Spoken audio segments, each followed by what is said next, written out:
امیدوارم بازی جذابی رو با حضور انبوه تماشاگران ببینیم. از این لحظه هم با سوت آقای منصوریان بازی آغاز میشه. بازیکن مثل رفسنجان هست. یه پاس برای کاستا، فرصت برای تیم مثل رفسنجان و توپیچه این سم به بیرون رفت. یه لحظه مشکوک آفساید هم بود به نظرم. ارسال بازم به تیر یک و زیر تاق در آورد توپ رو پورحمیدی. خوب زد ضربش رو زنده رو. میده کمار موقع برای تیم مس میان پشت محوطی جرمی. چه فرصتی، چه موقعیتی و حالا توپ توی دروازه قرار میگیره. گل اول رو بازیکن مس میزنن. دقیقه 10 مسابقه حساب کار رو علیرضا نقی‌زاده 1-0 میکنه. نقی‌زاده‌ای که سابقه بازی در تیم خیبر رو هم داره، حالا حساب کار رو 1-0 میکنه. خیلی راحت دروازه خیبر باز شد. یه جوری بهتر هم داشتن بازی میکردن انصافاً بازیکن مس و به گل هم رسیدن. برای لحظاتی اشتباهاتی داشتن بازیکن خیبر. ببینیم با هم اینجا این شوت چقدر خوب زد، به تاق دروازه فرستاد توپ رو علیرضا نقی‌زاده. اونورم یه بازیکن داشت اما خودش با جسارت. واکنش پورحمیدی هم خوب نبود انصافاً. بهتر از اینها میتونست واکنش نشون بده. توپ از رو دستش رد شد. حالا ببینیم واکنش بازیکن خیبر در خانه مقابل مس چه خواهد بود. سمت چپ یه موقعیت میره که به وجود بیاد.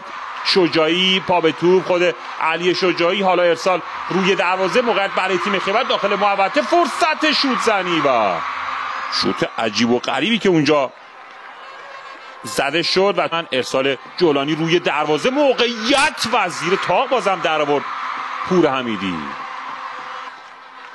ضربه کرنر باید زده بشه. این ارسال اشتباه عجیب پورحمیدی و گل دوم. گل دوم برای تیم مس زده شد تا حساب کار 2-0 بشه. حالا چه اشتباه بدی رو انجام داد پورحمیدی و حالا نتیجه 2-0 به سود مس رفسنجان که نمایش خوبی رو هم تا این لحظه در این دیدار داشته و یه شادی هم میکنن مقابل هواداران. ببینیم اینم حرکتی که با هم دیدیم. کاستا یه بازیکن خیلی خوب جا گذاشت. ارسال روی دروازه سمت چپ، چه فضایی داره کمار روی پای راستش. این ضربه با اختلاف کم از کنار دروازه به بیرون رفت.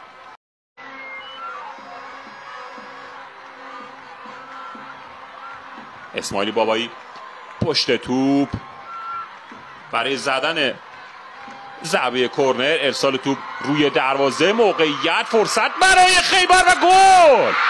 گل اول به ثمر میرسه. گل اول توسط مدافع پیشتاخته خیبر به ثمر رسید. شادمانی در ورزشگاه تختی.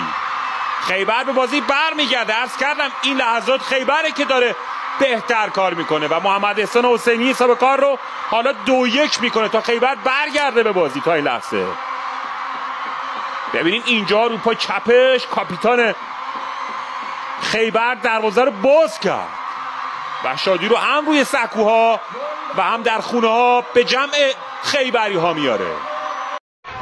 این ارسال به سمت راست، آفساید هم نبود. حالا مستقیم موقعیت برای خیبر و کرنر. جولانی از راه رسید و ارتباط رو قطع کرد. سمت راست فرصت برای خیبر. موقعیت شوت زنی هم حتی هست. شوت خوب نبود. صادق بوسوی برای خیبر. ارسال داخل محوطه، فرصت برای خیبر و گل دوم. ببینیم با همین ضربه رو و گل. گل دوم به ثمر میرسه. حساب کار 2-2 میشه و شادی به جمع هواداران خیبر میاد در آستانه پایان نیمه اول. اینم شادمانی هواداران در ورزشگاه و قطعاً دیگر هواداران در خونه ها. حرکت خوبی که انجام شد، قطر موقعیت رو دونستن و این بازیکن یعنی حمید حاجی آقایی تونست حساب کار رو 2-2 بکنه. با این بغل پای آروم و دقیق. ببینیم با هم، فکر کنم اسماعیل بابایی بود که دروازه رو باز کرد. روی این حرکت، این بغل پا و قشنگ رد شد تو از همه و موقعیت خیبری ها به چه شکل استفاده میکنن، کوتاه کار میکنن. شجاعی میتونه ارسالم بکنه، ارسال شجاعی به تیر یک، موقعیت برای خیبر. بعد زد ضربه سرش رو، ضربه سر خوب نبود، فضی کاملا مطلوب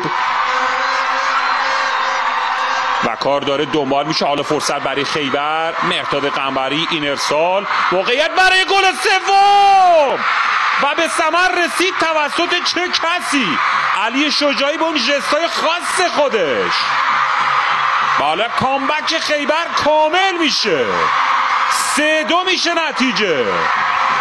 خیبر به بازی برمیگرده، چقدر خوب برمیگرده. بازی 2-0 باخته، حالا 3-2 میشه به سود خیبر.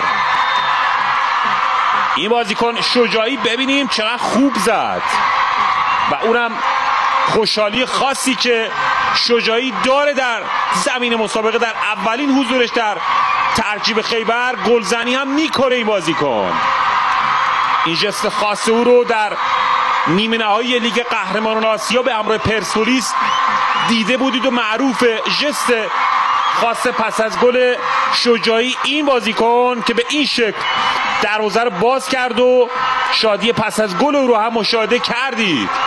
حالا بازی تماشایی خیبر و مس تماشایی تر هم میشه. عرض کردم که این برگشته به سود خیبر بود. 2 تا گلی که دریافت کرد با 2 تا گلی که زد پر روحیه تر شد خیبر. ارسال توپ روی دروازه و پورحمیدی و بازم اشتباه عجیب پورحمیدی که امروز عجیب و غریب داره واکنشاش به چشم میاد. نریمان جهان، او هم با نقیزاده. نریمان جهان ارسالش، فرصت و ضربه سر فخردینی از بالای دروازه به بیرون رفت. 2 تا تغییر حالا انجام میدن. تغییر بعدی سید مهدی رحمتی سریع هم میره تا برای زدن ضربه سر کمک بکنه مسعود محبی. حالا جولانی پشت تو، فرصت برای تیم مس، ارسال روی دروازه، مشت پورحمیدی توپ دور کرد و چقدر هم شادمانن هواداران در ورزشگاه. داده قنبروی یه ضربه و با اختلاف از بالای دروازه به بیرون رفت. حالا فرصت برای خیبر و گل 4 داخل محوطه، موقعیت شوت زنی و توپ وارد دروازه نشد. چه فرصتی از دست رفت. ضربه این بازیکن صبحانه پسندیده. در دیگر بازی هم پرسپولیس و فجر 1-1 بازیشون داره دنبال میشه. بازی گلگهر و آلومینیوم 1-0 به سود گلگهر تموم شد.